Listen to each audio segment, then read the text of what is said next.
sont ici pour le 12e étage. You go up the stairs now, mate. To the top. Go on, next stop, let's go. We are. Yay. You go up higher, come this way, go up higher, let's go higher.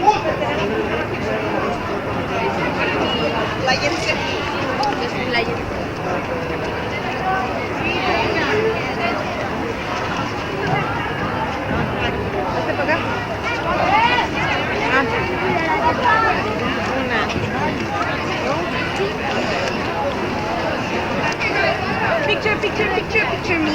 There it is.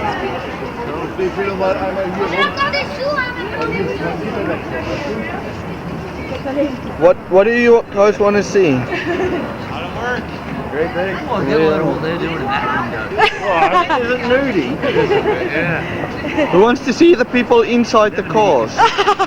Look at this. I know. Can you see it? Yeah. You go up to there. Oh. I can actually go further than that.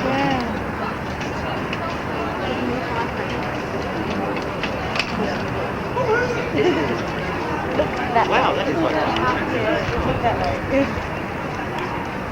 They are doing it. This time of night. I tell you.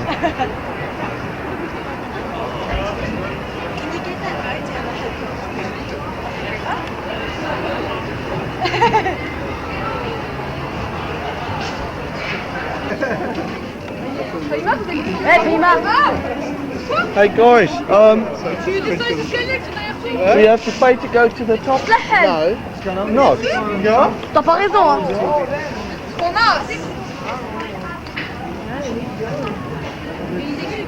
I need to do another round.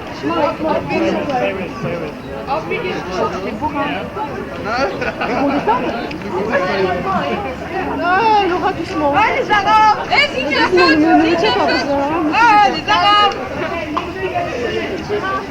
Où la fourmi? Ah, les Arabes vont danser, là! We're going up? Yeah, sorry. And we're going up.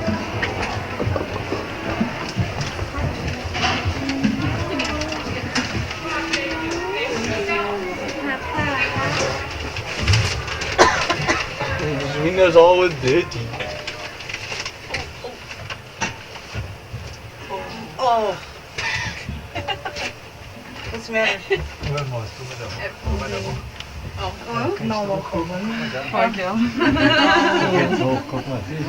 It's like minus 50 up there. You like this? I'm used to doing it. You're used to it?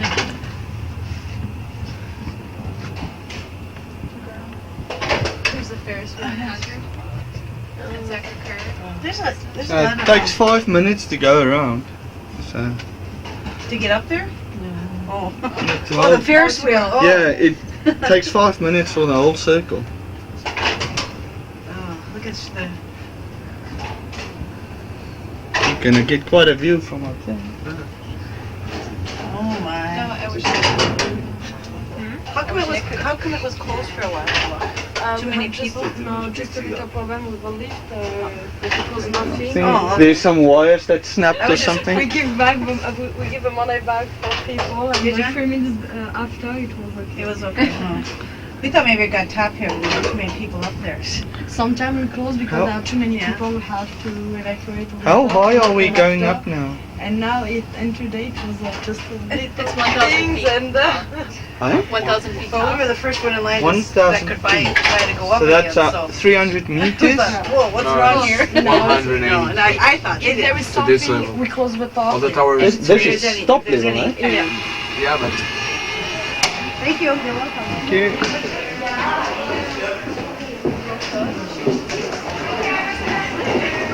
We're not even outside. I thought we were gonna be outside. Are we going up more? I think we stopped.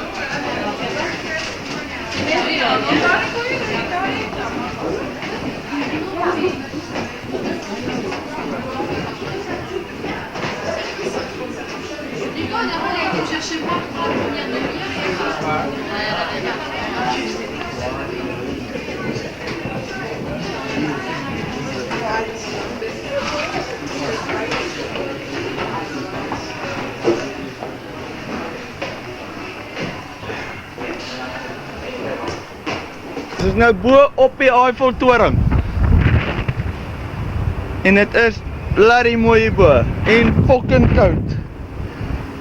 Maar ek so nie klere aan nie, maar dit is mooi. Jy sien die hele Parys van hier. Dit is 1000 voet hoog. Dit werk uit op so 300 meter. En al die klank en tegnologie is ook hierso. Ligte.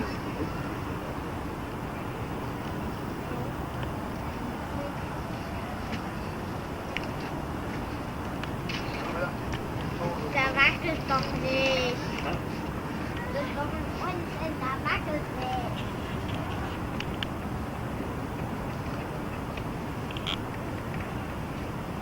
Das wackelt doch nicht. Das ist doch ein Unsinn. Da wackelt doch nicht.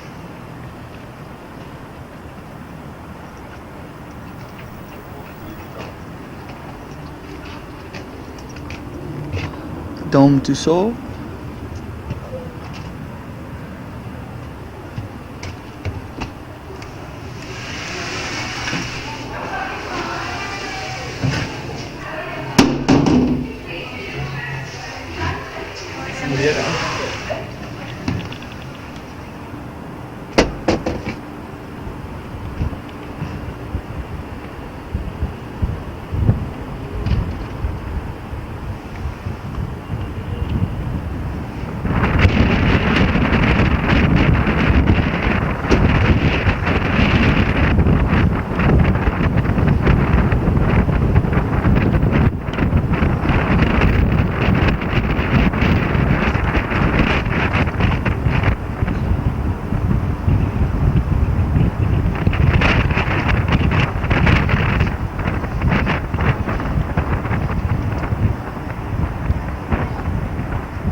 Thank you so much.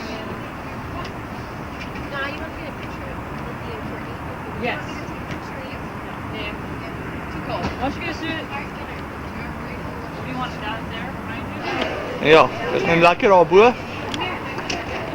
Is ek terug op die aarde. Die liggies flikker elke uur.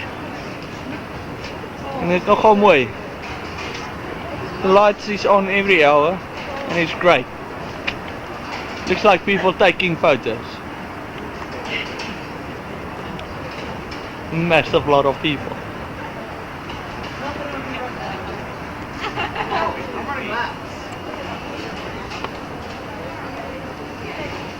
You're with us. Rita Marie. Kom van hulle het sommer naam op. To do something. That guy is still painting this time of night, huh? 50 people, that's a lot. This is real big. Yeah, the bus is gone. The bus is gone.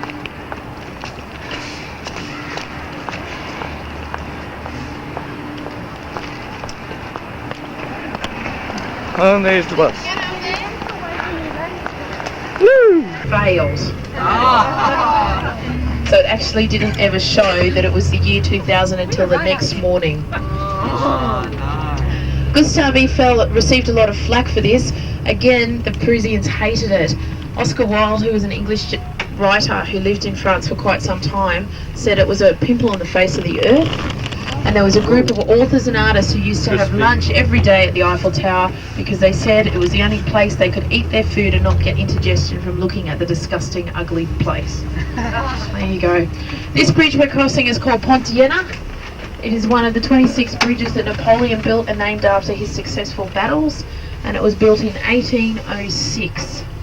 It was this bridge that built in the 1930s, and they were the first buildings to be lit up in 1956 when Queen Elizabeth II of England came to France on a state visit, and they decided to light that building up so that when she saw it at night it was quite grand and quite beautiful, and as a result the traffic, all the streets radiating out of it, looked like a star formation.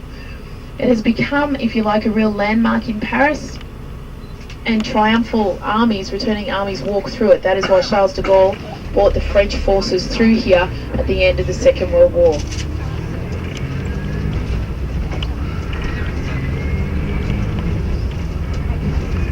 Ladies and gentlemen, do not cross the road. There are underground tunnels from the Champs-Élysées. If you have a look to the left-hand side, you can see two big facades. There are actually four that surround it on each single pillar. Underneath, the people are hovering around a little flame. That flame is the tomb of the unknown soldier. The unknown soldier was buried there in 1920. He is a body that was brought back from the First World War of a Frenchman, but they could not identify him. So as a result, he's been buried there in a place of honour, much like the unknown to Versailles. But if you just look to the right-hand side, you'll see the Tourist Information Office, okay, which somebody might want to pop into, and next door to that is Thomas Cook. And if you look to the left-hand side, you can see McDonald's, and McDonald's has white neon. There's no golden arches there. The reason being is because a gentleman called Claude Neon invented neon light in 1900 for a World Fair, and as a remark of respect, all the neon lights down the Champs-Élysées have been kept white. The Champs-Élysées is 1.9 kilometres long. It has some of the most splendid cafe and shopping areas in all of Paris, so it is a must to actually walk down here. It is very, very chic to walk from the top down, which is what you must do because it makes you look more grand and taller, gives you a better appearance. And that's what armies did. The Germans, when they came through here, walked this way. They went from the bottom up through the Triumphal Arch. So as a result, they really did get it wrong. If you have a look to the left-hand side, you'll be able to see a Lido, which is one of the most famous cabarets in all of Paris, but they won't do the can-can there. And on your right-hand side, you can see a cafe called Fouquet's. Nice spot for lunch, a bit exy, but it's good. Fouquet's is named after the finance minister for Louis XIV, the gentleman that was embezzling money that was guarded by D'Artagnan.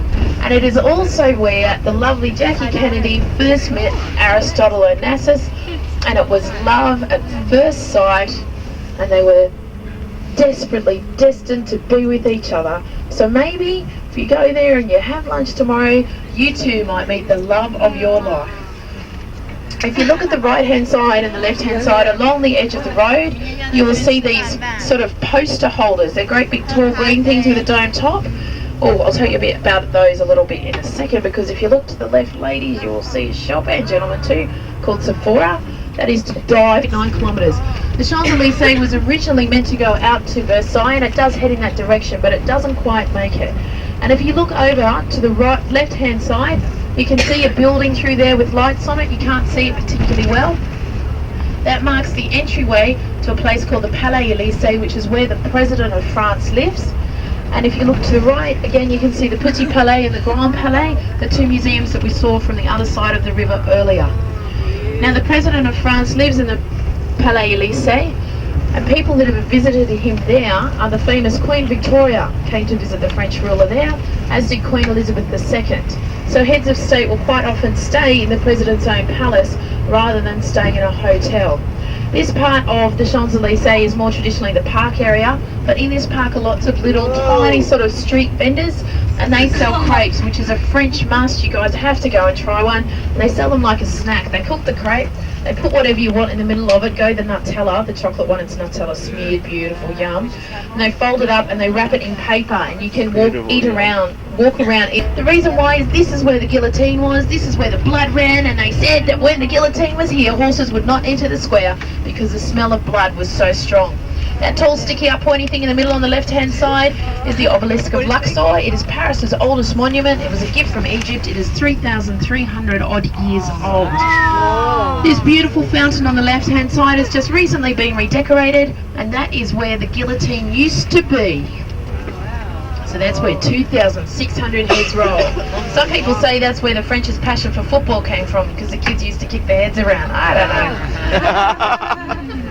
As we go past the obelisk, just have a look to your left-hand side down the Champs-Élysées. It's an awesome view. And they call it the Street of Rubies and Diamonds, and you can see why. The obelisk has hieroglyphics on the top, and the gilded artwork on the bottom depicts the transportation of the obelisk from Egypt back to here. Now these two buildings at the front of the coach, one's on the left, one's on the right.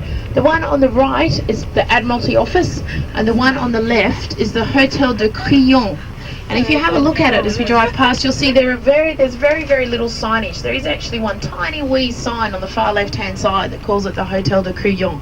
It is Paris's most expensive hotel, and as a result they don't advertise, because if you need to look it up in a book, you obviously can't afford to go there. Madonna stays there when she comes to town, as does Michael Jackson, and it's said that Madonna asked them to renovate an entire floor so she could have a gym and office space for her personal staff, as well as her own suite for herself and her family. So there you go, it'd be nice to have that kind of money.